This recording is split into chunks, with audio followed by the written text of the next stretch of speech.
Yeah, we could title it. I mean, we could But I don't know if it'll let me do it. It's your fans. Okay, wait a minute. We're getting ready to go. We have to see. There has to be a picture. Yeah. A camera.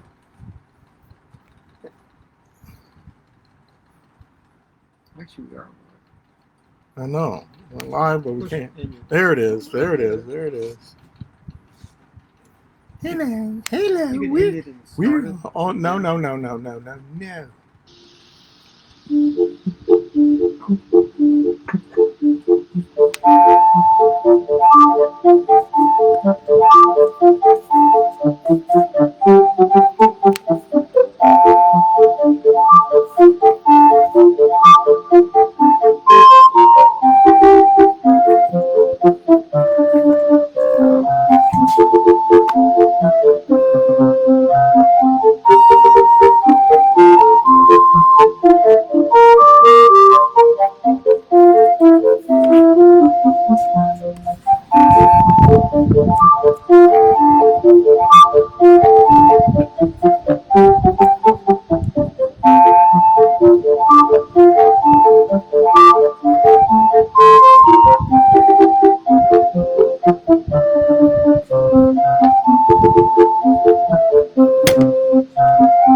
Very good. And that's enough of that. Welcome to the place. Welcome to Van Allen's Attic, where you can get all the Billy beer you want. Yes, you weren't saving this for a special occasion, were you? Actually, it's a collector's item. The dog chewed it up. No, I was drinking from it. Yeah. How old is this stuff? It's vintage, isn't it? From the Carter election. From the Carter. Remember his brother? I remember. Billy. He said, my brother's going to be president, and then I'm coming out with my own line of beer. Yes. And, why are we so far away? Get a little closer. Sit down. This thing's on wheels, you know.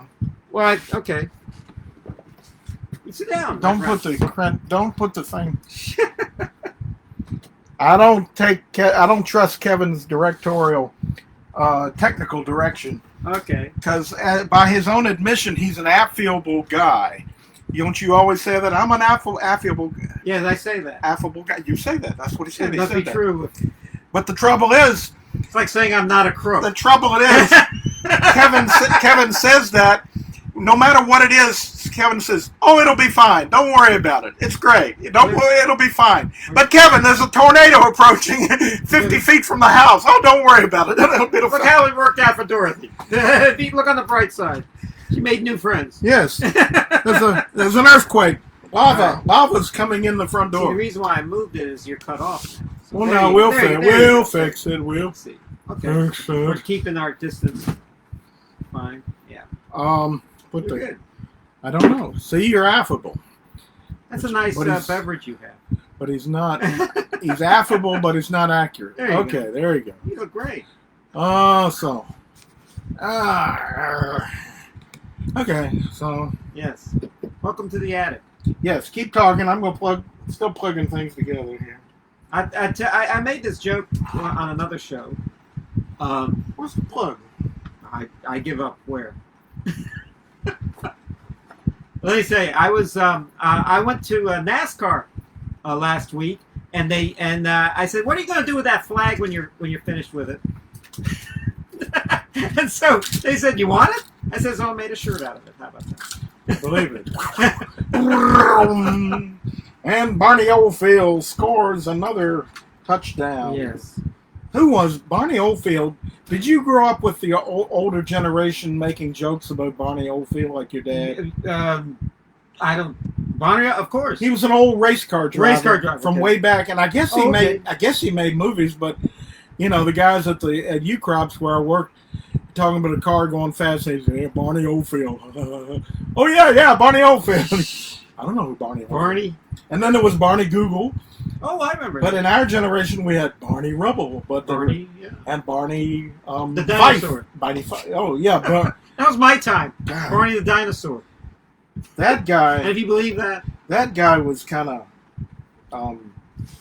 He had a defective genealogy.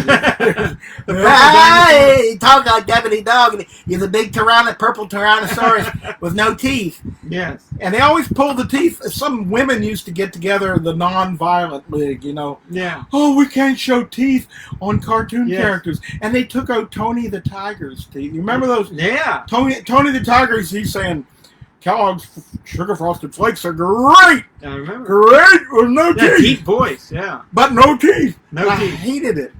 I used to love the earlier animation. It was great, but then they took his teeth away. The voice of Tony the Tiger was I ought to be outlawed. Oh, what? famous guy. Oh, yeah. Thurl Ravenscroft. Only Kevin. And he was only it's, Kevin, Mr. Showbiz no, Kravitz. I can tell you things you might also know he did. He sang "You're a Mean One, Mr. Grinch." You're a vile one. Not Boris Mr. Karloff. He Grinch. just did the narration. No. But when came time to sing, he sang in that great deep voice. And Thurl Ravenscroft was also, he lived a long time, lived to his 80s, and he was in a band, not a band, but he was in a singing group called Johnny Man's Stand Up and Cheer. And it was all these young people singing patriotic songs, and every once in a while they'd introduce this old guy, and he would sing, and he goes, "I'm the voice of Tony the Tiger." And it was kind of exciting seeing the real voice. Where did you see him? I was on a TV show, Stand Up and Cheer. It was a very popular show when I was a kid. Stand Up and Cheer. Wherever there was a place to be, Kevin was there. I'm like... You are the original You Are There guy. Yeah. You are there. Yeah. The 20th century with Walter Cronkite. They used to show these 16mm prints in our school class. Yes. And they show them to you. Yeah. And it was weird. You'd see like things. Charles Collingwood and I'm Dan Rather here at the Alamo. It was kind of weird. And the Nazis entered Berlin once again. And it was always... Dun, dun, dun, dun, dun, dun. They made history so wrapped up and cool looking. And well, the Nazis were rather recent. They would go like to the Revolutionary War, Joan of Arc, and stuff like that. They showed that. Yeah, I mean, they would but there was reenact. but there was no footage. There was a lot of World War II footage. That's the reason they did World War II. Okay. They had a lot of footage. Yes, and there was another show called See It Now. The same See It Now. Pretty and World War I footage was less, but they have that too. In fact, when I was taking film class under Cliff Dixon at VCU, great guy. I think he's passed on now, but he's our film teacher.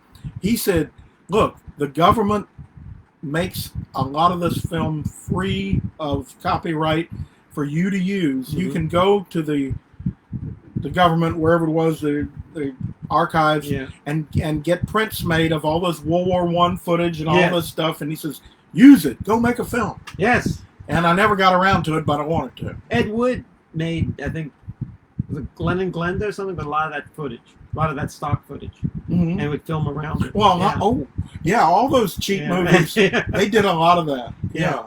And sometimes you can recognize, there's that same parade happening again. You know what else they used to do? They used to record the laughter on, I think, shows like in front of a live audience, like I Love Lucy, and then use that for many years through, I think, the 1980s as the canned laughter on shows. So the audience was actually laughing at Ethel Mertz and Lucy and stuff, and it would have the same people laughing. And the helicopter's going over. Miss Saigon. We're going to do a reenactment. Quick. That's pretty cool. Yeah, it's a lot of cool stuff. Oh, he has if you haven't already checked, if you saw last week's show, there's a Yamaha organ. And there's the phone. Get the phone. See who's on the phone this week. There it is. One ringy dingy. Very insistent telephone. Make sure the phone is on camera. It's cool looking. Yeah. Hello, is this the party line? Is this the party to whom I am speaking? One ringy dingy. You don't say. You don't say. You don't say. Who was it? He didn't say. A big Spike Jones fan here. Okay. Who marches through the dismal swampland, searching for you? And if I find you, my pretty baby, I sound like Georgie Jessel, but I'm on a Spike Jones record. No, that's Ted Lewis he was doing. Ted Lewis, yeah. Is everybody happy? Yeah. My dad. Does anybody remember that? My dad remembers that, and he actually met Ted Lewis. Oh my God! Yeah. Oh my God! Touch you! No, touch me. Touch my dad. Yeah, we got to get your dad over here. Yeah, he. I got to clear some space. I'm going to do a show with my dad, I think. Soon. Yeah. But we'll talk all about Ted Lewis, and we'll talk all about stuff like that. But he saw Ted Lewis. Yeah, but Ted Lewis was something else. Al Simons was a big fan of that stuff too. Yeah. Well, I really like old music and stuff. I have like 1930s jazz, 1930s Hawaiian music, 1930s as the sun pulls away from the dock yeah. and our ship fights slowly in the west, we say a fond farewell to the beautiful isle of of Lulu, which spelled backwards is Ul. You know, let me tell you, I love Hawaiian marching. Yeah. I love like Bob Wills from like 1930s Western swing. Yeah, music. those guys were good. Now let me tell you something about Western swing. And I was going. Yeah, Western swing was co-opted, I guess, or co-opted, whatever the word is, to Paris, and Django Reinhardt and Stefan Grappelli played their version of it. The Hot Club really? Stefan got it from Wait. He got it, but made it a little different, okay? Well, and that's good, too. One thing is, it's different, and it's still good. Stefan was a normal jazz guitar player until he burned his hand. No, you're talking about Django. Yeah, Django. Yeah, Stefan played the violin. They did great duos. I used to listen to that. That's the best music. It's like my favorite music. We used to play that at Steve Siegel's animation parlor, where I started in animation, and we used to play a lot of that stuff while we worked. You know, Stefan. But Django burned his hand. That's right. And he ended up with kind of a claw, or he couldn't do but so much, and he invented that whole style. Yeah.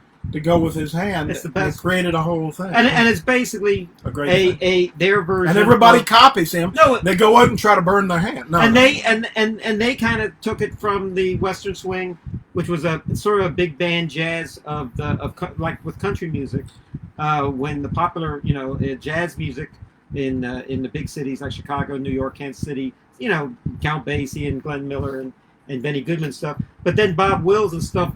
And those guys in Texas and stuff, that stuff was good too. Had a little country music bed, and then it was. Then they loved it in Paris and refiltered it as the hot club music of Paris, which is great. And let me tell you something about. I thought I had a Hawaiian guitar on here. I was gonna. But let me tell you about. You don't hear any, or you hear very little of Stefan Grappelli and Django after World War II, and you know why? They died. No, Stefan. Stefan lived to the 1990s. I saw him live here in Richmond. I do believe. Stefan, you probably did, because Stefan had a long career in the 1990s. He still performed. But let me tell you what happened to Django. Well, Django died in the late 1940s, and he made one tour around America with the Duke Ellington band. But listen to this. How did a gypsy get a last name of Reinhardt? Well, he was French. But let me tell you, Reinhardt, the Romani people, they have different names, as from anywhere. But let me tell you, the reason why a gypsy during the occupation of France was not killed was because he was a collaborator with the Nazis and actually had a very profitable nightclub in Paris. You mean under Vichy? Under the Vichy government, exactly. Yeah. And I did not know that. Stefan went to London to escape all that stuff. I want to pry his head open. Stefan, as a result, all this information comes out. Stefan did not go to wanted nothing to do with Django after that. So, but the music is good. Was Django part of that? Django was a collaborator. Well. He saved his soul. Here again, saved his life. Here again, you cannot judge people of that time. They were saving their lives. Now, there's another guy that did that. One of my favorite actors of all time. That played in The Last Laugh. Emil Jannings. Emil Jannings, fantastic actor. First winner of an Oscar. And he came to America, trying to get out of Nazi and all that. He came to America in the silent days. not too long before sound came in. And when sound came in, his accent was so thick he just gave up, and it went back where he could work. And it ended up working for Hitler and being Hitler's favorite actor. But what else was he going to do? And he did make some interesting films. Blue Angel. Yeah. But that was before that. But no. No, it was before that. No. That was after he came back from Hollywood. Yeah. But he made it a fantastic film, which I posted not too long ago, called The Last Command. Go on my Facebook page. Scroll down. I may post it again. We'll post it. Just a fantastic story about an old Russian commander from the revolution, from the communist revolution, who escaped, and he turns up at the beginning of the film. He's an extra, a very poor slob of an extra. Yeah. I mean, just trying to work wherever he can, and lives in a squalid little apartment house. And this other guy, played by William Powell, is now he's an American guy, but he plays a director. He plays a Russian too. Of course, it's a silent movie. You can do it. But he looked the part. Yeah. And he says, he looks at his photograph. I want this man. Yes. Get him in here tomorrow. And I want this man. And he's going to play a general. Yeah. And so they go to his apartment and they bang it on his door, and he opens the door with one of those great Emil Jannings looks. Comes to the door, is all haggard, and says, come to the phone. He has to go down the hall to the phone on the wall. Yeah. And then it says, be at the studio tomorrow at 7 o'clock. Be at the gate, And anyway, he ends up going through all this stuff, and they're putting him through makeup, and he's getting ready to shoot his scene. And then he's flashbacking how he got there. And he's playing himself, basically. He's going to play a general in a movie about the Russian Revolution. But in his mind, he goes back to how he got there. And he was the second in command only to the Tsar. Mm-hmm. And, it's beautiful. The Last Command. The Last Command. Who directed a famous director? Oh, the guy that did... Strahd. No. The guy that did The Blue Angel. Oh, Josef von Sternberg. Marlene Dietrich's main squeeze. Yeah. He's a great director. He directed a lot of her stuff. But Stroheim... What is his name again? No, Josef von... Josef von Sternberg. Yeah, Josef von Sternberg. I've got all this stuff in my head, but it comes out of his mouth. Great stuff, the Sternberg. Oh, stuff. God. But you got to see that film, and I don't want to give it all away. But he plays the role of his life, And talk about atmosphere. All Sternberg films are just so great. Yeah, Sternberg was a good visual director. Yeah. Did you ever see a really weird one he did about Empress Catherine the Great? Oh, yeah. It's called The Scarlet Empress. The Scarlet Empress. Starring Marlene Dietrich as the Catherine the Great. Yeah. But it's very surreal and very weird and exaggerated. Sam Jaffe is it?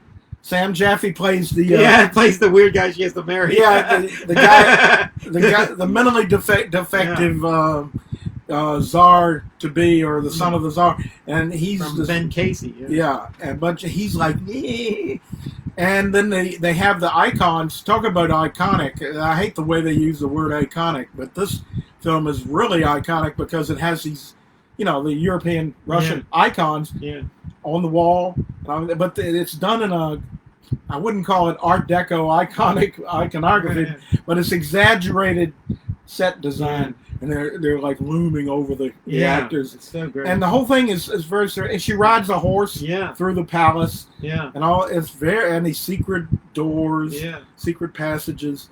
Yeah, the Scarlet Empress. I'll have to dig that. I'll have to post that. After she stopped making films with Sternberg, he continued to make good films. He made that film Underworld USA, a gangster film. It's very good. But what did he end up doing? Did he die, or because he didn't seem to make any more into the? Well, 50s. let's face it, after pretty much, he struggled for work after Dietrich. Dietrich continued making good movies with Fritz Lang and people like that.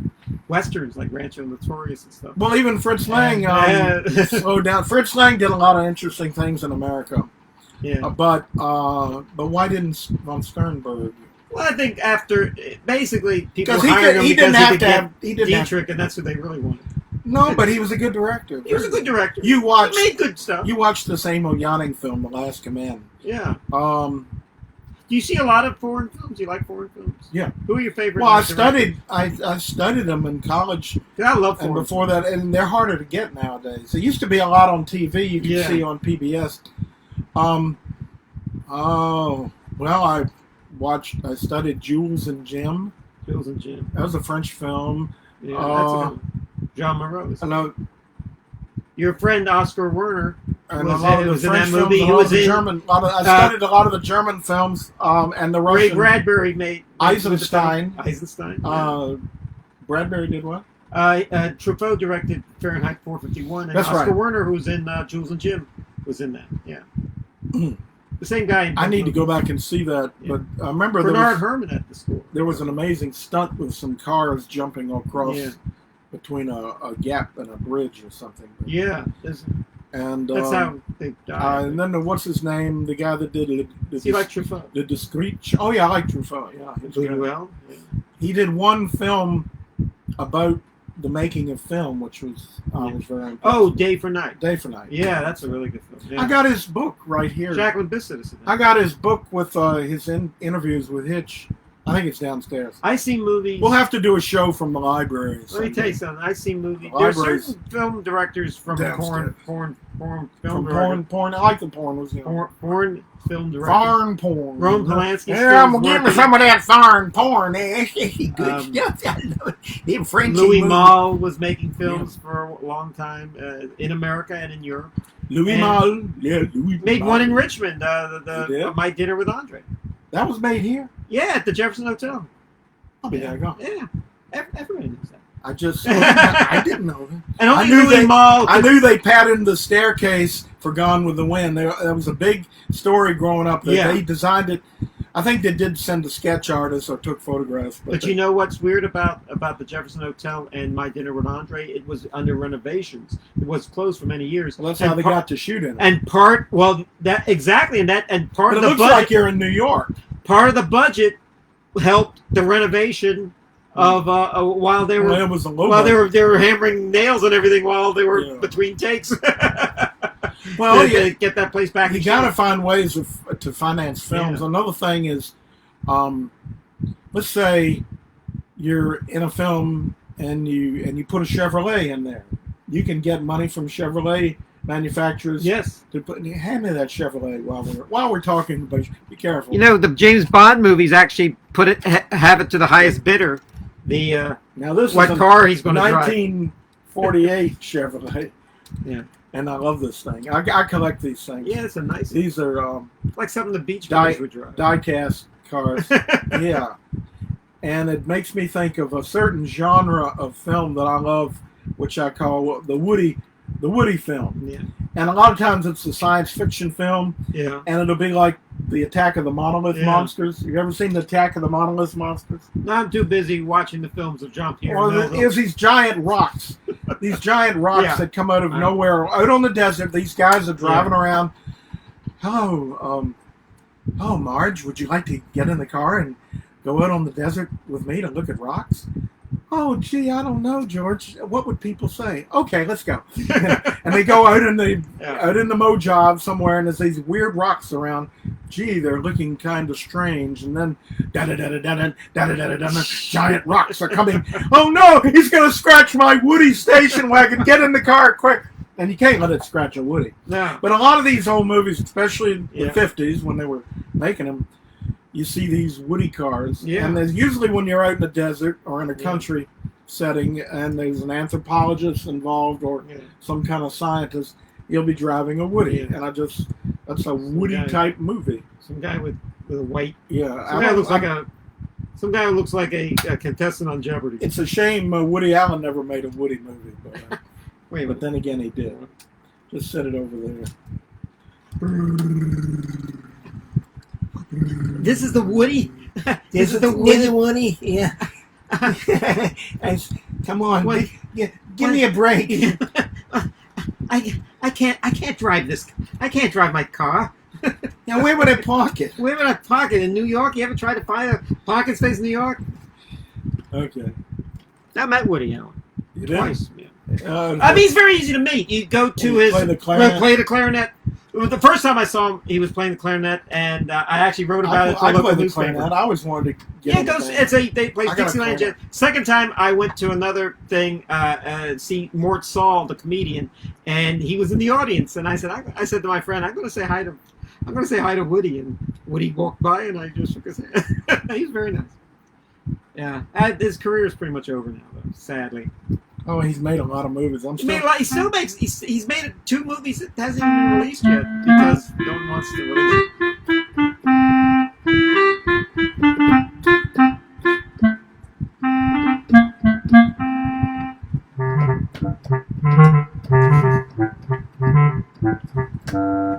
Yeah, Woody. That'll cool you off.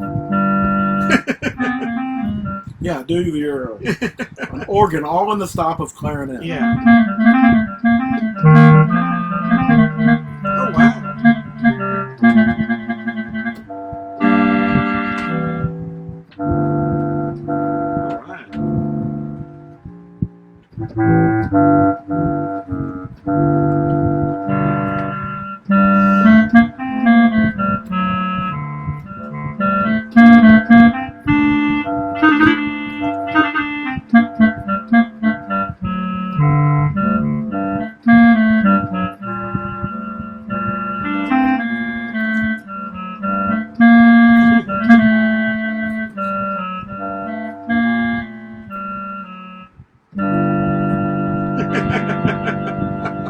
Very good. Okay. You really cheered up the place. Now. Yes, playing the Chopin funeral march. Bring the Gothic architecture down now with the arches and everything. You know Alfred Hitchcock's theme. You know what it's called? You know the name of it. Yeah, it's the Funeral March of the Marionettes. Very good. By Gounod. By Gounod. And also wrote Ave Maria. I always wanted to animate to it. I think a guy did it on the web. Did a pretty good job. But yeah, it's great. Yeah. I'm always interested when famous people use as their theme something in classical music. I think it's great. There we go. I do better at making up stuff. Good evening. It's harder for me to play an existing piece unless I practice it, but I can make something up on the spot, and people, the thing I just did, like that, I made that up. You made that up? Yeah. But I can, and then I get somebody to name variation it, and I need you to give it, a theme. Yeah. I could do.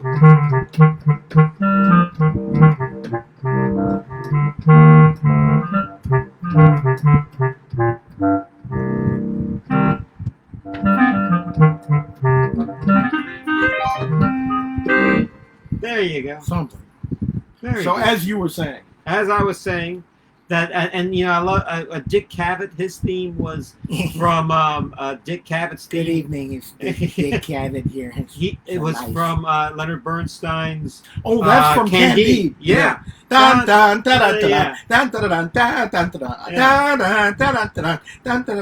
can't play it, but they were telling me how great the music was in a movie called Days of Heaven. This is back in the 1970s. Oh yeah, that's with Brooke Adams and all. Yeah, Brooke Adams is the actor. Yeah, and won an Oscar for fantastic photography. Yeah. Locusts got all Terrence over. Malick Locusts directed it. Everybody was dripping in locusts. But then what was weird was the main theme in that.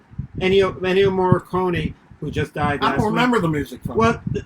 Then I accidentally was listening. The cinematography was too good. It wiped away the music out of my... Well, some people say that the music in a movie, if you can hear it, if you don't notice it, then it's good music. But I noticed this music, and it was... Then I realized it was actually popular classical music from Carnival of the Animals. It's from... from Saint-Saëns. From Camille Saint-Saëns, yeah. It was from the aquarium. There's like about 10 different... the fish, yeah. That's a good piece. And that's in Days of Heaven.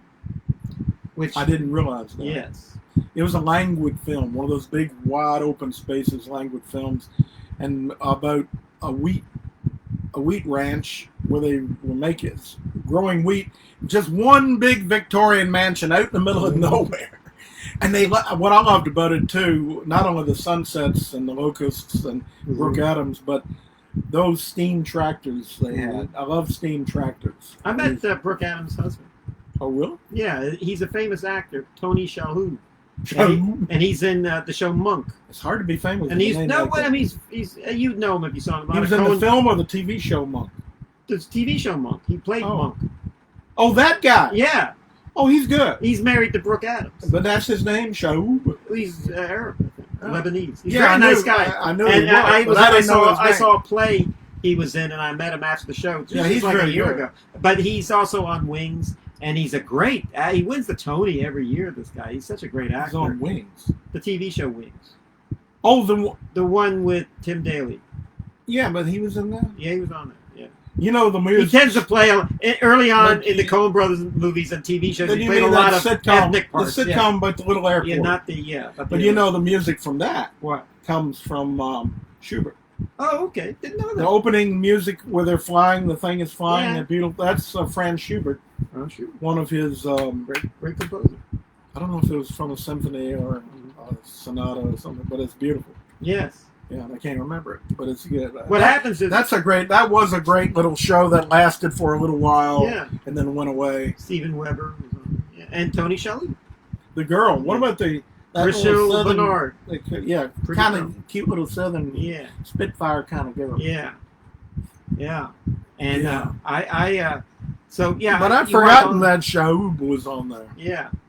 Well, a lot of times you look at old movies and you say, "Oh, I didn't know that Cary Grant was in this movie." Like I think he's in Morocco. That was one of his first roles. Cary Grant. Sternberg. Well, actually, his first role was in Wings. Talking about Wings. Wings, yes. The original Wing. I think it's with William Wyler. Yeah. With Buddy Rogers. Yeah. Well, before they go out on the mission, you know, Buddy Rogers is getting ready to go on his first flight. Yeah. Gary Cooper's in it. It's a bit part, but it's an interesting one. He comes in and he lies down on a couch and dies or something. Or he's been not Cary Grant, Gary Cooper. Gary Cooper, yeah. He had already been out. He was an experienced flyer, and he comes in to the tent where Buddy is, and he's sitting there, and he says some pithy line about "It's hell out there, boy." So anyway, and then he lies down. Yeah. I don't know if he dies, but it's a short part. Yeah. But that was Gary Cooper's first screen big break. Gary Cooper. You ever seen The Fountain? Gary Cooper. No, and I want to see it, although I don't like Ayn Rand, and I don't like the architecture she espoused. She's the one that made popular the glass box, the big, ugly buildings. Objectivism. And all that stuff. I've seen her on Carson. Yeah. But, Donahue had her on. But her books are kind of interesting, and I've seen parts of that movie with Gary Cooper. Yeah, and the Howard Rourke, who played him. Yeah.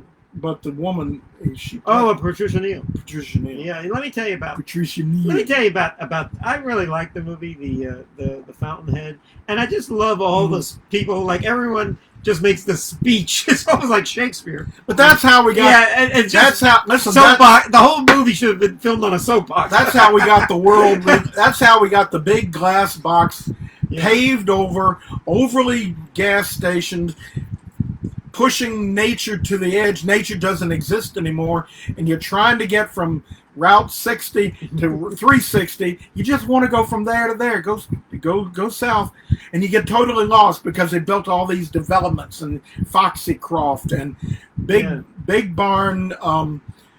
Big Barn Raccoonville, you know, and you find it's take the Big Barn Raccoonville Parkway, and the Red Barn, old mill, Victorian.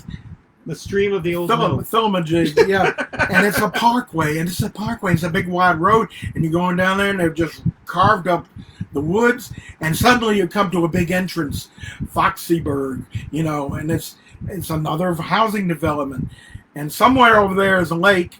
There used to be a lake, and it gets these gigantic gold letters like Donald Trump puts on the front of it, Trumpville down in Florida. I hate these things. And then after a while you drive, you see a poor old Victorian house that's wasting away. That once was there on a nice picturesque country road. Yes, and I used to go canoeing in that lake out on there. a cul-de-sac. Swift Creek Reservoir. Wait a minute. I used to go there canoeing when there was no houses at all. Yeah. And it was gorgeous. And there was like, I actually filmed a bald eagle diving for fish. Oh, wow. Yeah, way back in the 70s. Yeah. And you see any Indians? No, just me. What bit of Indian? I got Davy some. Crockett was there. Yeah, we felt like it. That's the way we felt going out there, and we'd go fishing, and there were very few houses. You know about Brandermill? They might sue us. Yeah, I'm talking about that place. I'm talking about a place sort of like I'm talking about Blandermill. It started out okay, but I get lost every time I go there. And then people give me good directions. They sold those people a bill of goods. It's like, come to the perfect place in America, the most perfect community. And now you're on this beautiful lake, and you can see the brochures. They show the lake. When you get there, you buy some land. But try getting to the lake. You can't even find the lake because the roads all go like spaghetti, and you don't know where you are. I think they do that on purpose, so you do get lost and you just go home. No. You don't. You never go home. You buy property, and you camp out until your new house is built, and that's it. Some guy with a suit and a clipboard comes out just as soon as you think you can't go any further. And I gotta go. I'll show you the way out. I gotta go out there I gotta go out there to Comcast these days to pay my Wi-Fi bill. But I was trying to get from Midlothian, where I was swimming, down to there.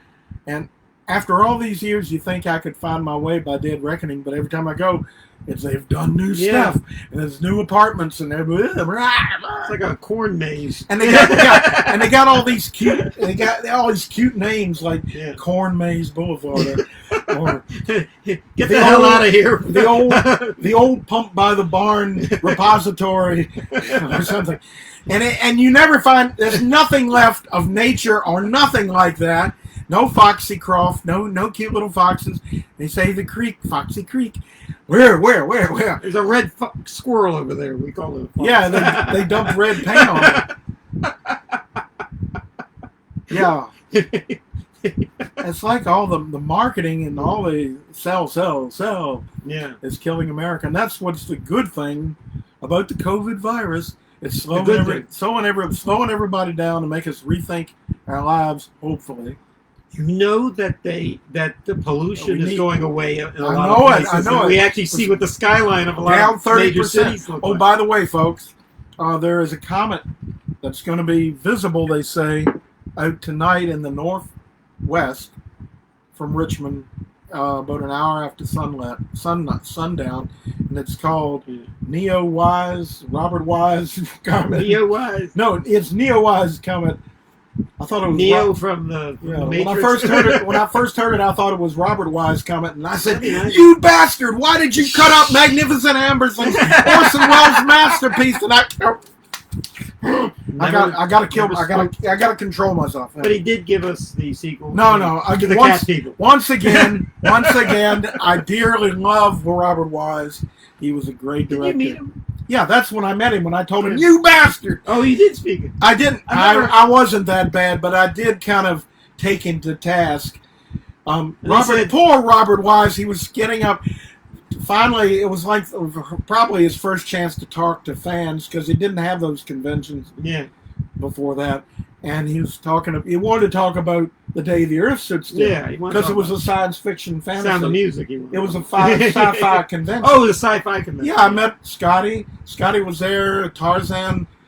Johnny Weissmuller? Yeah, I met him. I heard him. They say he didn't do that yell, but he learned how to do it, because I heard him do it. Yeah. And it sounded perfect.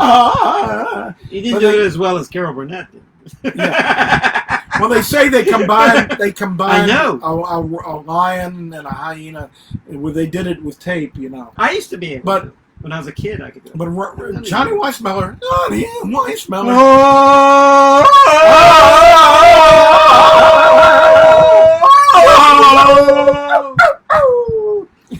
And I was standing standing. You were stepping on my. I was standing outside the door. Actually, should have blended what we just And I did.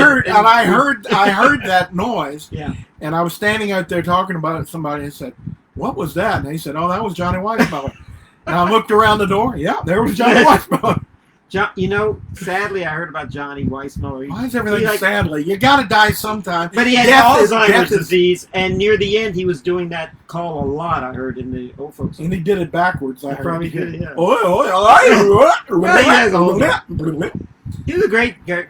Well, talk about great swimmer. He's one of our heroes. Everybody says sadly, and everybody's dying on the internet. And they got to say, "How did he die?" And all this. I'm here for the long haul. No, yeah, but look, I'm a big proponent, believer in reincarnation and death. Mozart said himself. He said, "Death is one of our dearest friends." He became a Mason and came to believe in that, and he died fairly young. 31. But he composed 600 some things. Yeah. And he burned himself out too fast. Well, partially yes, but half of what he wrote he never heard because he was just writing it. He never heard well, usually it was. I mean, never. Other than the piano. No, his operas, his last operas he never. No, his last 3 symphonies he didn't. Yeah. Because he wrote those. He was planning a tour to England, like Haydn had done, his good friend Haydn, but he never made it to England. He was going to use those last. Haydn wrote a lot. He wrote those last 3 symphonies to impress people in England. Yeah. Those are the ones he didn't hear. Yeah. Usually, all his piano concertos, he had performances. He sold tickets and everything. Mozart was more successful than you might think because he was the first freelancer. Yeah. He was the first musician of his time not to have a patron. Yeah. He had a patron for a while, but he kicked him out because he talked back to him. The Archbishop Colorado of Salzburg kicked him out of his palace, and or he had his underling Count Arco boot him out. And then he said, "Anybody who doesn't like me can kick my ass." Mozart said to one of his girlfriends. But Mozart, I know what you're saying. But he really did make pretty good money, but he had to keep up appearances. Yeah. And then politics would change, and this kind of thing would be out. This kind of music would be out because they were fighting the Turks, or because this emperor had changed. Yeah. And but he was actually the most successful musician in Vienna at the time. But being a freelance musician in Vienna at the time and keeping a nice apartment and wearing nice clothes and keeping up appearances and all the other stuff you had to do was difficult. You know what's funny? You mentioned and then he got streptococcus. Yeah. He didn't like. He either died of strep throat, it was an epidemic going around, or he got trichinosis from bad pork. You know that these guys were, like you said, were performers. They made all their money in their day as performers, and what we have left of them, we don't have recordings of Mozart or people like that. But we have the. So I was always wondering, famous performers sometimes of the recorded era, people like Toscanini. He didn't. They said he wrote stuff, but all we know is the recordings of his conductors of stuff. I never heard that Toscanini wrote. I knew he was a mean taskmaster with the NBC orchestra. He was a tough guy, but he's a great conductor. Yeah. But there are a lot of stories about him and his conducting. Well, actually, he left Italy when the fascists took over. And I think he got always be on the right side of history because all these other guys who stayed there, like you were mentioning, like Furtwängler and Herbert von Karajan, one of my first or Emil Jannings and people like that. They are now there's a kind of a pall over their careers because it's not fair. It's not fair. There are some movies that were made under the Nazi regime. I mean, that I'd like to see, like The Broken Jug. Mm-hmm. Which was with Emil Jannings. It's a comedy. It's about a Dutch a Nazi comedy. Yeah, and it's actually a German comedy? And it's actually making fun of the judiciary of he plays a judge who doesn't have it quite together, and there's a jug that's broken, and somebody has to prove who broke it, and when I think he ends up the judge broke it or whatever. Yeah. But it's one of those that I've seen pictures of in some of my film books. I want to find. I mean, just because something was made under a certain regime doesn't necessarily mean it's propaganda. Some of it is propaganda, but some of it was like something decent that just got made for entertainment. And I mean, we look at stuff of Julius Caesar, you know, I mean, or things that were made under Napoleon now, and we don't throw that away. You know, so. Aqueducts. Yeah. Well, the great painter Ingres. Man, was he a detailed guy. He painted portraits of Napoleon and really fine. And then came Delacroix, about the same, who was like a impressionist painter. I mean, he was like all emotion, everything, and the raft of the Medusa, and they're out there on the water, and her bosoms are everything, and it's all in their faces. And that was Delacroix. Yeah. But at the same time, you had Ingres. Pierre Augustus Ingres, who painted exquisite detail and perfect. So we know exactly what Napoleon looked like because of the way he drew. You know, you're quite the artist yourself, and we've seen a lot of your art. I need to show a little more. But you know, I was looking downstairs. You actually have stuff by Gainsborough, Prince. you were taking a whiz. You was in. It was very good to look at. That's very relaxing. Actually, that's what some of my Gainsborough my mother's decor left.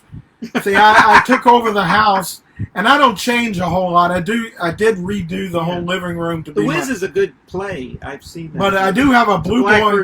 We do have a blue boy and a pinky hanging over the commode. Yeah, and it's very relaxing. It's very conducive. That's my favorite painting when I was a kid. You know, I got to tell you, I've been all over the world, and you really? Been to Bali? Miss Bali. But I tell you where I've been, places that have art museums, and I've seen all the great art. I haven't seen anything in Russia. If I haven't seen it, I've studied it in books. But I've seen a lot of. I've been. Did you go to Russia? No. But one of my favorite painters of all time is Russian. Yeah. Ilya Repin. Okay. Ilya Repin. He did the famous painting of Mussorgsky right before he died, and he looks drunk, you know. And the red nose, fantastic. But he was so realistic, and he did all pictures of an exhibition. Yeah. Yeah. Well, he did. Music about painting. Mussorgsky wrote that. Yeah. Yeah. And he did that inspired by a friend of his who was an artist, Hartmann, Victor Hartmann, who was an architect artist, and who died young of a heart attack. Yeah. And it affected Mussorgsky a whole lot because Mussorgsky was with him when he had one of his heart attacks, and he was out on the street. Hey, hold on to the building, and I'll let me get myself together. And Mussorgsky was saying, "Oh, there, old friend. What can I help you? Couldn't do anything." He felt real guilty about it later.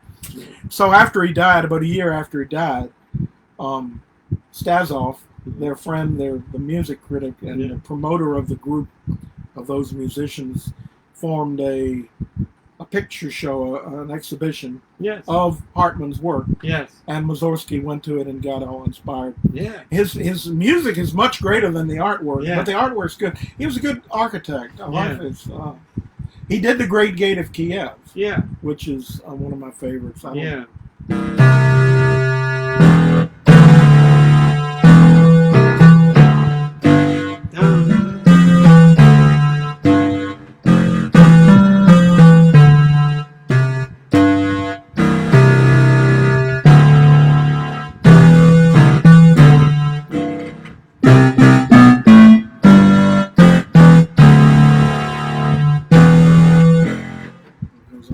Great. That's the end of it. Yeah. And that's so I've written I got a screenplay. Yeah. That all of that is included in. Yes. As a fantasy of it. Yes. I'll show you that sometime. You have art we could look at. What? You have some art around. Oh yeah, we'll dig it out. I wanted you to do some Shakespeare, but I can do some Shakespeare. I won't take very long. Now, what do you want me to do? I mean, what do you want? How do you want me to do it? And then what are you going to do? Oh, just keep talking. I love it. He keeps talking, and I can get my thoughts together. Listen, I was actually... This has nothing to do with what we're talking about, and that is a cell from Nick Jr. You remember Nick Jr., Nickelodeon? Yeah. Well, this is a promo commercial I did for Nick Jr., and that's a cell of these kids coming to the refrigerator and finding an elephant in the refrigerator. And we did it by the same process as Roger Rabbit. Yeah. And this is how we did it. Live action. And yeah, but the way the animator, me, would work with it, they had already filmed the kids, and then they made these 8x10 black and white prints of the kids. This is the frames of the film. Yeah. Of the kids blown up to this size, and then I drew on top of that to match everything up. Right. And then they would put it all together in a big computer, a hairy computer, which they don't use anymore, but it was pretty hairy. It was one of the early great computers of CGI computer graphic imaging that they had. There you go. And this is my work, original work. This is an animation drawing of the elephant. I don't know if you can. The elephant in the room. Yeah, I don't want to. Yeah. You're a big elephant guy. Yeah. Elephants in the refrigerator. Well, I also did You find the footprints in the butter is the old I also did a ghost, and I designed a little witch. That's a good elephant. Yeah, I like that. But I took a that has a bit of the Don Martin influence on his face. Anyway, I like that elephant. Yeah. And this is another frame where they're pulling him out, and then the elephant claps his great big feet, and he goes, Nick Jr. And that's what he does. How do they clap with their fingers? Wow. The animator makes it happen. Yeah. That's the beautiful thing about animation is a labor-intensive thing, but when you act in animation, you can do anything. Yes. You can play anybody, you can do anything, you make anything come alive. Yeah. And that's one of the strengths of animation. Walt Disney would never do a film that was nothing but acting without some kind of fantastic element. He says, that's not for us. Why do it? Yeah. You know, like Warner Brothers. Yeah, Walt Disney was a frustrated live action director. You know, he crashed. He'd given up on animation back in Kansas City, and then he went out to L.A. to stay with his uncle, and Anaheim. And he went around. Well, that came later. Then he went around Hollywood, all the studios, trying to break in, right? And he would walk in and say, "Look, here's my reel. This is what I've done." And I was like, "Yeah, kid, right." And then he decided he needed to crash a set, and he did. He snuck around the studio like Spielberg did or whatever, and he crashed the set of Erich von Stroheim. And when they finally discovered he was there, they said, "Oh, my name's Walt Disney. Get him out of here!" And they threw him out. He got thrown off Stroheim's set. He was a taskmaster. But Mr. von Stroheim. Well, they say he was a man you love to hate. He was also. His wife said he was a very kind man. Oh, I'm sure. But on the set, But he was a great director, but he couldn't stop making the film. He had to make it a week long. The movie had to be a week long. We got to cut this. The studio said, we got to cut this down. He made a film called Greed that was more than 10 hours long, and then when they finally edited it down, it was like an hour and a half, just like The Magnificent Ambersons, a big loss to... Wells didn't overdo like that. I mean, he knew how to make two lost masterpieces because of studio interference. Well, a good bit of Ambersons has been saved, but it's not quite... I brought some art, too. You like the art of Al? Art. You like Al Hirschfeld? Yeah, I like the trumpet player. No, not Al. Oh, Hirschfeld, the caricatures, caricatures in the New York Times, and he lived to be 98 years old. I never had my picture taken by him. He drew in a barber chair. Yeah, he had a barber chair that he sat in at his desk. Well, anyway, I never had my picture, and I feel he lived to be 98 years old. I should have somehow got his attention and had me. If anybody could have found him, well, you could have. Guess what? Somebody sent me this. I'll show you a close-up of it. It is a picture on the cover of this that he did. Let me get some... Yeah, here's a good shot And they said that looks like me. It does. So now I tell people that Al Hirschfeld did me. It's you with my eyebrows. You can take a look. I don't even know why it made the cover of this RCA Opera Goes to the Movies thing, but now I just use that as... Is that a singer? And he probably was an opera singer. I've got an amazing book by Hirschfeld called Show Business is No Business. Yeah. And it's all about the theater scene in the 40s, 30s and 40s of the the Hollywood Broadway scene, which he was very much a darling of, and he did all the people. Yeah. And he does all these scenes about how a Broadway play gets put on, finding the financiers and throwing the parties and these characters and auditions. It is great. Yes. I'll show it to you. I think it's downstairs. But I find it funny. See, I got organized at one point, and now I can't find anything. That's how that picture I just showed. We'll show it in the comments when we put this back on the air. That you get a better look at it. That's what I look like then. I'm a little older looking now, but when he was alive, maybe 98 years old, he died in like year 2000. He had a big handlebar mustache. And big beard. They named one of the theaters in Broadway. Well, you know that's the remake, the new version of Fantasia. Yeah. With Gary Goldsmith, the great animator from Disney. Yeah. Anyway, they did Gershwin's Rhapsody in Blue in the style of Hirschfeld. Yes. Yeah. Oh, that was so good. Anything animated like that, I love. But it took animation and classical music. What could be better?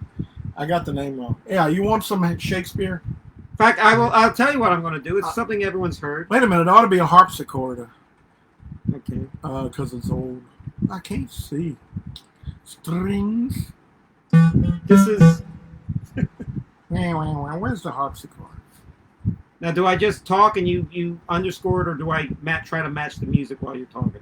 While I'm talking. Wait a minute. I'll tell you. Let me tell you what I'm going to do. This is the greatest eulogy of all time. And you know it already. Yeah, I hope you... Wait a minute. I'll give you an intro.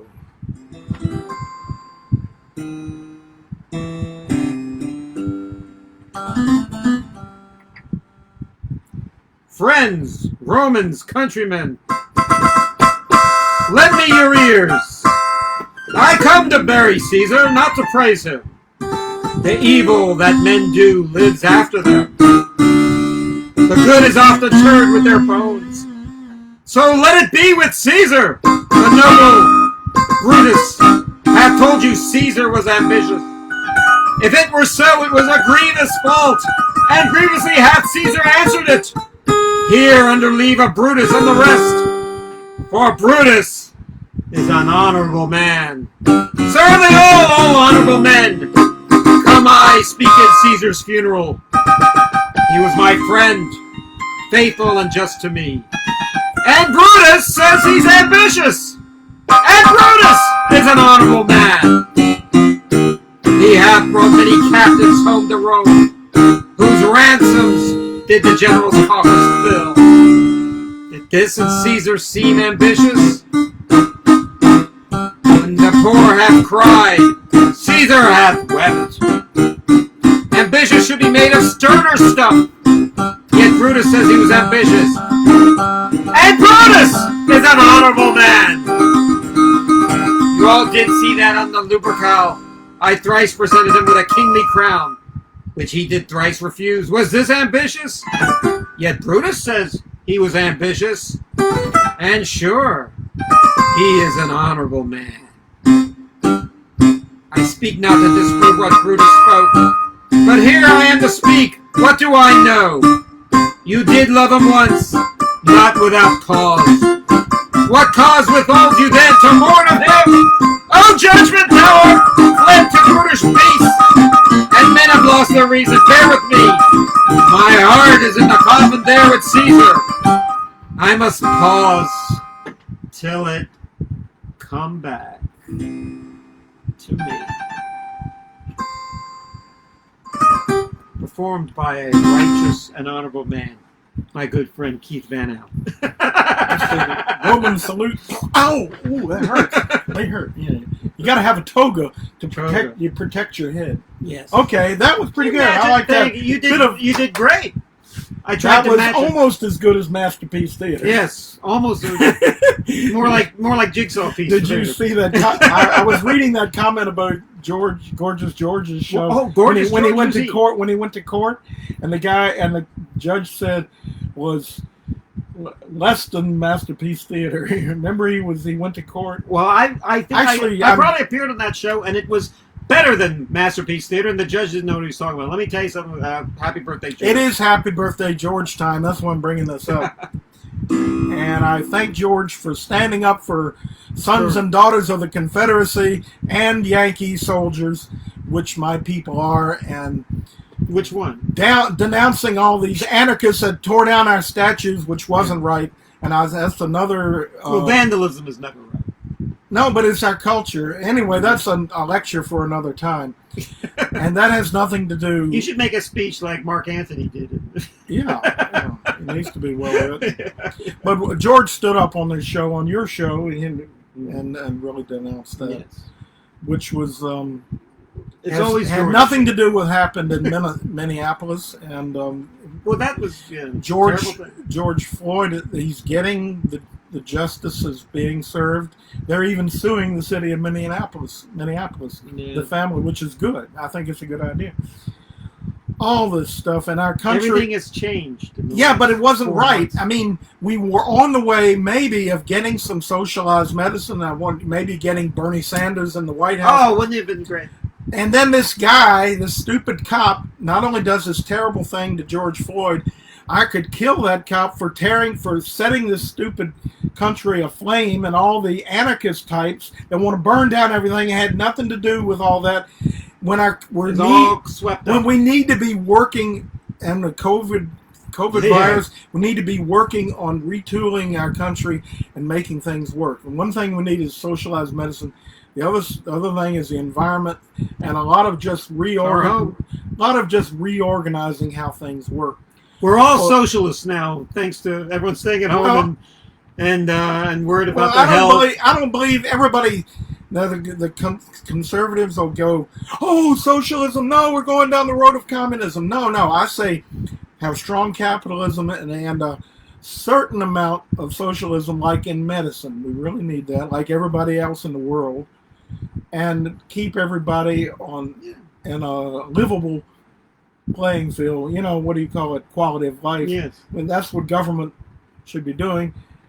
Socialism. Anyway. I mean, you need socialized medicine. The military is socialist. The getting your mail delivered is socialist. That's another thing about those Confederate generals. They helped found our strong military. All those tactics that they did are studied to this very day and gave us that strong military. Mm-hmm. And helped win World War I and II. So life is strange. Sad. I mean, sad. History. I don't want to be negative. I want to try to be here to enlighten people and love and fluff everybody. Yeah. That's where we're here to fluff people up. You're fluffy. fluffy. Fluffer. But I'll get to go with what that speech, so tongue-tied as it was. I'll get another piece of art to show. Okay, you keep talking, friends. Okay, I already said that. Anyway, read Shakespeare backwards. I'll get us back to where we came in. Be not, be too. I thought you were going to be or not to be. No, I think I did that once before. That's what animators do all the time. Yeah. We do that speech because when we draw our drawing pencils, we either use a B pencil or a 2B pencil. So we sit there at our desk and go, to be or not to be. That is the question. Oh, yeah. Well, that every time I see Hamlet, I learn something I didn't know before. It's such a the guy's contemplating suicide. Yeah. And you don't realize that at first. Yeah. It's basically one long suicide note, that 4-hour play. And then he can't take action, but then he finally learns action. You have to take action. Yes. Okay, I can carry something. Oh, wow. This is old and very crumbly. Very crumbly.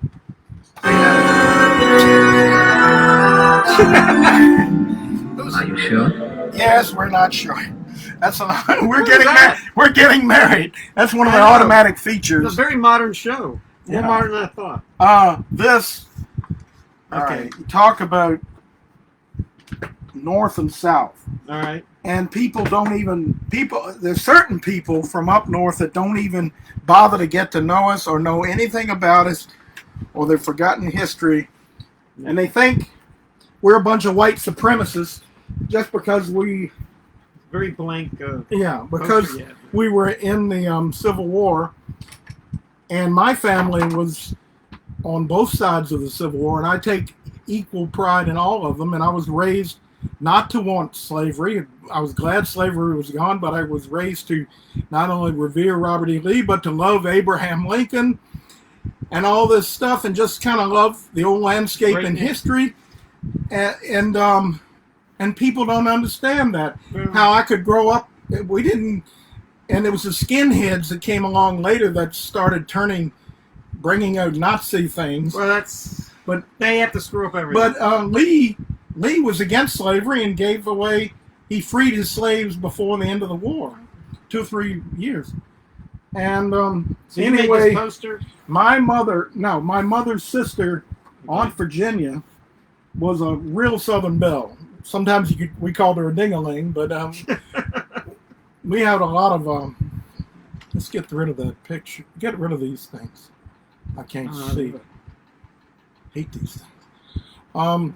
But she could sing, and she had a singing group, and she got me to do this poster. Hold it up a little bit, yeah. Gallant men in Chesterfield Mall. Give me some men. And she had a group singing in Chesterfield Mall, and she wanted it to do with gallant men. And there you got pictures of Lincoln, Abraham Lincoln, Teddy Roosevelt, and Ben Franklin. Mm-hmm. And on there, and she kind of commissioned me to do that. Very good. Didn't get any money for it, but I did it for Aunt Virginia. And I was doing stuff like that all the time back then. You do stuff for your family. Do you ever try to sell a car to a member of your family? It's the worst thing in the world. You kind of wish. I wish I could sell it to someone who's not has an attitude. Yeah. And poor old Richmond, our beautiful old city, has been through so much, and we had to struggle so much out of Reconstruction. Everybody was struggling then. The blacks, of course, were, and then we were always overshadowed by the North for so many years monetarily. And because we took pride, and my grandfather helped build the Monument Avenue, and I fought for years to restore a lot of that architecture. I remember that.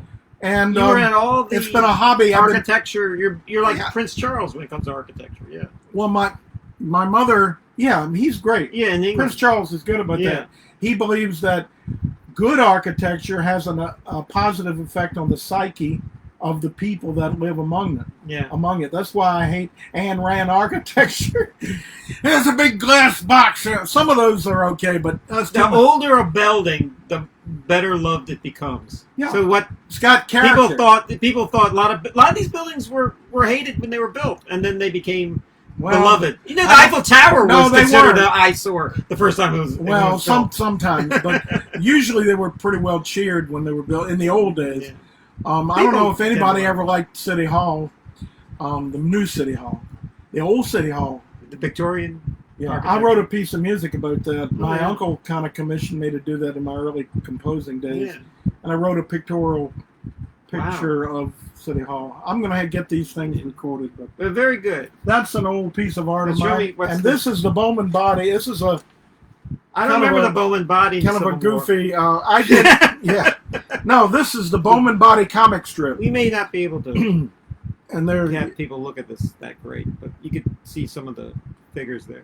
See if it stays in focus when you get it. Well, I think the focus is fine. It's just too small. Yeah. Well, anyway, just for very good. I just happened to find that in the drawer. This is good too. I got so much stuff up here. This is some of my architecture. I don't know if you can see it.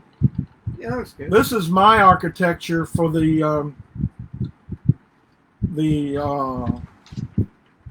Broad Street Performance Center. Yeah, that was proposed, and it was going to connect up to the old Lowe's Theater. Yeah. What is that on the? What do they call it? The Carpenter Center. Yeah, well, the Carpenter Center is on the back side of this, and this was going to connect to it. And I presented this at City Hall, and they were hugging me and jumping up and down, and like I was their savior. The guy that ran the Carpenter Center loved it. Old man Carpenter. And I knew how to draw and come up with stuff like that. I've studied architecture, but I didn't know anything about the politics. And then the politics took over. And first thing you knew, that I did a hotel too. They did a small little cheap hotel. Some group came in from Chicago. That's what happens in this town. Instead of dealing with things right in front of their face, they always go, "Oh, we got to get somebody from New York. We got to get somebody from Chicago." Stanford White. They're the only Stanford White. Actually, my grandfather was in. He worked at the same time as Stanford White. Stanford White did a lot of the revision stuff at the turn of the century, 20th century, at UVA, where I went to school. Oh, he did. It was done, and of course, everyone was saying he's no Thomas Jefferson. At the time, they were saying that. Well, he was a good architect. 1905 or something. He was a good architect, and he was also a master of the politics and everything like that. Except he had an affair with a woman in red and got shot. Yeah, outside of. I saw the movie. Yeah, well I haven't seen. Ragtime. No. I've never seen either movie, but it's history. Yeah, outside of Carnegie Hall. No, Madison Square Garden. Yeah, and he had a special. In that big tower on Madison Square Garden, he had his own special floor where he could have his concubines. That's a good movie. It was the last movie of James Cagney. Well, there's another movie made. Norman Mailer plays. There's a movie made in the 40s about it. The woman. Oh, I'm sure there is. The Red Swing or something. Yeah. I was going to post that, but I want to get Ragtime. I've never seen that. Oh, that's so good. My cousin had a farm right. My cousin had a farm right next door to Jimmy Cagney up in New York. Yeah. And then her son. What was he like? Got his autograph. Well, she got his autograph, so he met. Well, he had a horse and buggy, and his servant had him out driving in his horse and buggy one day and came by the house, and he said, "Oh, Mr. Cagney, can I get your autograph?" And he said, "Yeah, sure, kid." He goes, "Yeah, let me tell you, I'll give you your autograph. I'll give you a kick in the side like a mule gave to me when I was but a little bunker, a little spunker, a little wish in your daddy's eye." Yes. See? Do you know that he got that? You know how he got that? The thing with his shoulders. He would watch a guy. He was an Irish kid, but he was from a good family. But he grew up. He used to watch guys on the street down in New York, and it was a pimp that used to do that. Yeah. Cagney's like. Do you know that? He said he only did it in one movie. Yeah. Cagney. Do you know that during the making of The Shining, it's in the documentary that Kubrick used to make his actors do take after take after take after take, and at one point he actually said to Jack Nicholson, "Do it as James Cagney would do it, not The Boys, but just do it in the same style." And he did it. And he goes, "Perfect." And that was the one they used in this one particular take. Yeah. He goes, "Why is that?" And Kubrick said, "Because James Cagney is my favorite actor, and if you perform every scene as if James Cagney were performing it in this movie, The Shining, then you'll do fine." And that's so. When next time you see The Shining, just remember that Jack is doing. Now, from where out of Cagney do you get "Here's Johnny"? Yeah. But he never said that. He never said. But he did it in the style. Everything was over the top, like Cagney did it. Well, that's the way I want you to do, Dr. Cacophony. I want you to do it. I want you to do it like W.C. Fields, but I don't want you to sound like sound like Kevin Kravis, but acting like W.C. Fields. Who's that? Oh, Kevin Kaye Lazar. Isn't that my name? What is this? You dirty rat! Oh, let me tell you. I love Cagney. I'll see anything with James Cagney. James Cagney carries around. I'll see anything. That's why I dress like. We're over time. We should be wrapping. I want to go to see the comet. Let's go see it. Well, sit down and say goodbye to everybody. But I want to ask you about that name, Kaye Lazar. Where does it come from? Kaye Lazar. It sounds like It sounds like a comedy swing band from the 40s. That does science fiction. Kaye Lazar? What is it? No.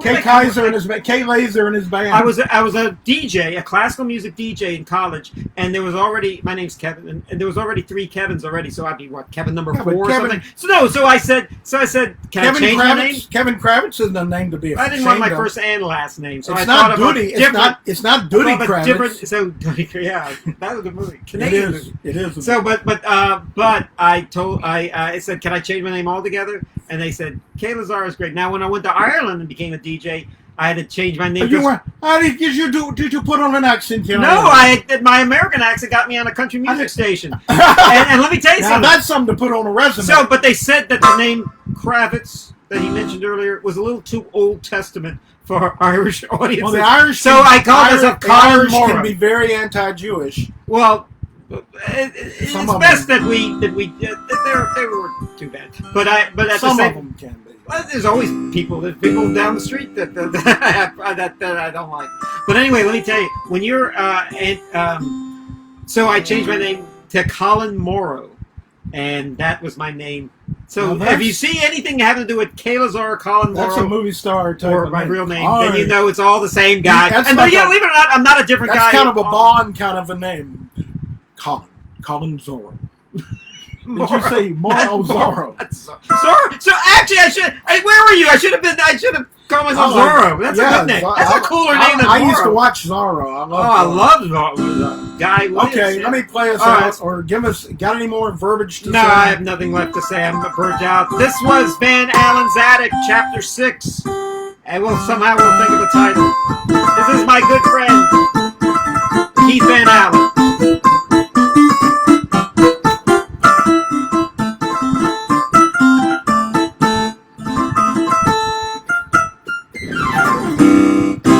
You did real good, Keith. Yeah. Okay, get us off the air, for God's sake. Whoopee!